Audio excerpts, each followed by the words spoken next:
இன்றே டவுன்லோட் செய்து உங்கள் ஃபேவரட் ஷோக்களை என்ஜாய் பண்ணுங்க.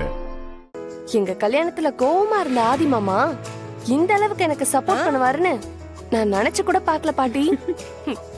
அண்ணாக்கு மூஞ்சே இல்ல. வா மீனா வா. அது ஒண்ணு இல்ல மீனா, அபி இன்னைக்கு மனோவ ஆபீஸுக்கு கூட்டிட்டு போயிருக்கா. அபி அண்ணனுக்கு தான் இவங்க கல்யாணமே பிடிக்கலையே, அதனால கொஞ்சம் அப்படி இப்படின்னு ஆயிருக்கு. மத்தபடி ஒண்ணுமே இல்ல, நடக்கிறதெல்லாம் நல்லதுக்கு தானே. சரி சரி, அப்புறம் என்ன ஆச்சு? அண்ணன் மனோக்கு ஆபீஸ்ல வேலை இல்லைன்னு சொன்னதும் மாமா உடனே அவர் ஃப்ரெண்ட்ஸோட கம்பெனிக்கு கால் பண்ணி லஞ்ச் ஆர்டர் வாங்கி கொடுத்துட்டாரு. நிஜமாவ சொல்ற? எப்படியோ நல்லது நடந்தா சரிதான். உண்மைதான். எப்படி இருந்தாலும் அபி இந்த வீட்டு பொண்ணு தானே, இவ நல்லா இருந்தா அதுவே போதும். பாட்டி ரொம்ப போர் அடிக்குது, வாங்க படம் பார்க்க போலாம். ஆமா பாட்டி, நம்ம தியேட்டர்ல படம் பார்த்து எவ்வளவு நாள் ஆச்சு.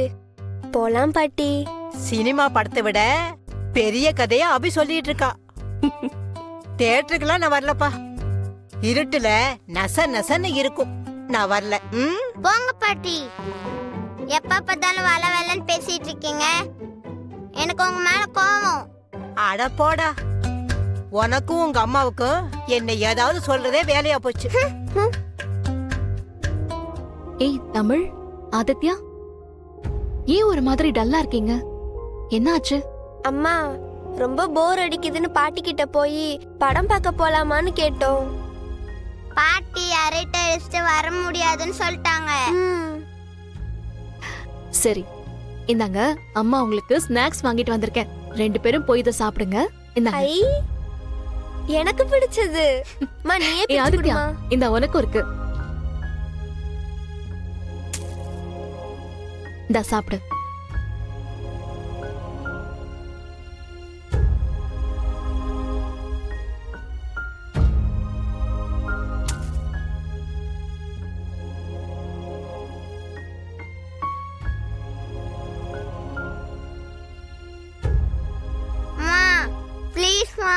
நீ யாரும் படம் பார்க்க கூட்டிட்டு போமா. ஆமாமா, ரொம்ப நாள் ஆச்சுமா. அம்மாக்கு ரொம்ப டயர்டா இருக்குடா. போமா, எப்ப பார்த்தாலும் வேலைக்கு நீ போயிடுற, நீ எங்க கூட விளையாடுறதே இல்ல. இப்ப படத்துக்கு கேட்டாலும் கூட்டிட்டே போக மாட்டேங்கிற, நான் ரொம்ப கோவமா இருக்கேன்.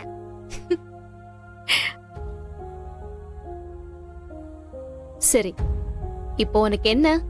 படம் பார்க்கணும் அவ்வளவுதானே? ஆமா. பார்த்துட்டா போச்சு. ஆனா ஒரு சின்ன சேஞ்ச். இன்னைக்கு நாம வீட்லயே படம் பார்க்க போறோம். உங்களுக்கு ஓகே தானே? ஓகேமா. Very good, done. சரி, ஏய் வா உட்காரு. நீ உட்காரு, நான் உங்களுக்கு பாப்கார்ன் செஞ்சு கொண்டு வரேன். ஓகே?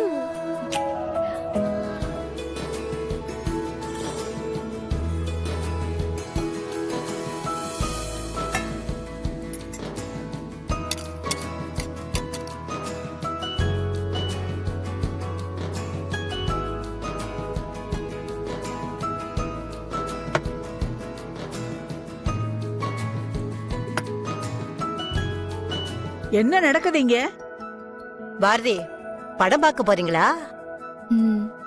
ஆமா பாட்டி, நீங்க தான் வரமாட்டேன்னு சொல்லிட்டீங்கல்ல, அதனாலதான் அம்மா வீட்லயே தியேட்டர் மாதிரி படம் பார்க்க ரெடி பண்ணிருக்காங்க. நல்லா இருக்குல்ல அக்கா? அரேஞ்ச்மெண்ட்ஸ் எல்லாம் சூப்பரா இருக்கு. நாங்களும் ஜாயின் பண்ணிக்கலாமா? ஐயோ, என்ன கேள்வி இது? தாராளமா வாங்க, எல்லாரும் சேர்ந்து ஜாலியா உட்கார்ந்து படம் பார்க்கலாம். வாங்க.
இந்த 5 வருஷமா உங்ககிட்ட இருந்து எனக்கு பர்த்டேக்கு gift வரவே இல்ல.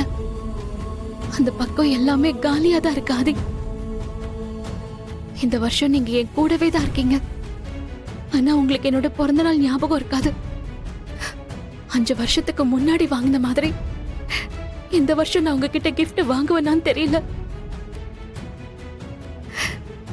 நீங்க எவ்வளவுதான் என்னை விட்டு விலகி போயிருந்தாலும் உங்களோட நான் வாழ்ந்த நாட்களை என்னால மறக்க முடியாம பண்ணிட்டு போயிட்டீங்க ஆதி.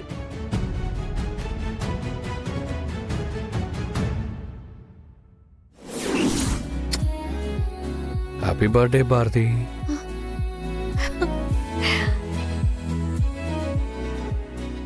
என் செல்ல பொண்டாட்டிக்கு பர்த்டேக்கு என்ன வேணும்? ம், எனக்கு ஒண்ணு வேணாம் ஆதி. கொடுத்த வரைக்கும் போதும். நீங்க தான் என்ன நல்லா பாத்துக்கிறீங்களே. அதெல்லாம் முடியாது. நீங்க ஏதாவது கேக்குறீங்க, நான் உங்களுக்கு வாங்கி கொடுக்கறேன். ஆ, எனக்கு என்ன கேட்கணும்னு தெரியலையே. சரி, உங்களுக்கு நான் பணம் கொடுக்கறேன். என்ன வேணுமோ வாங்கிக்கோங்க.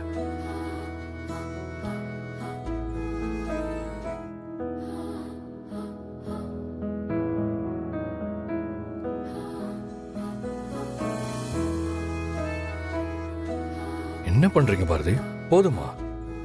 இந்த நோட்டை உங்க ஞாபகமா வச்சுக்கிறதுக்காக மட்டும்தான் எடுத்துக்கிறேன். உங்களுக்கு கேட்கறதுக்கு கொஞ்சம் பைத்தியக்காரத்தனமா கூட இருக்கும். எல்லாருமே எல்லா இடத்துலயும் புத்திசாலியா இருக்க முடியாதுல்ல. நீங்க என் கூட இருக்கிற எல்லா பர்த்டேக்கும் நீங்க கொடுக்கிற இந்த பணத்தை நான் சேர்த்து வச்சுக்க போறேன். போங்க பாரதி. பணத்தை கொடுத்தா செலவு பண்றவங்கள பாத்திருக்கேன். நீங்க என்னடா அண்ணா என் ஞாபகமா சேர்த்து வைக்க போறேன்னு சொல்றீங்க? ஆமா, அதுல உங்களுக்கு என்ன கஷ்டம்? ஏன் பணம் என்னோட இஷ்டம்.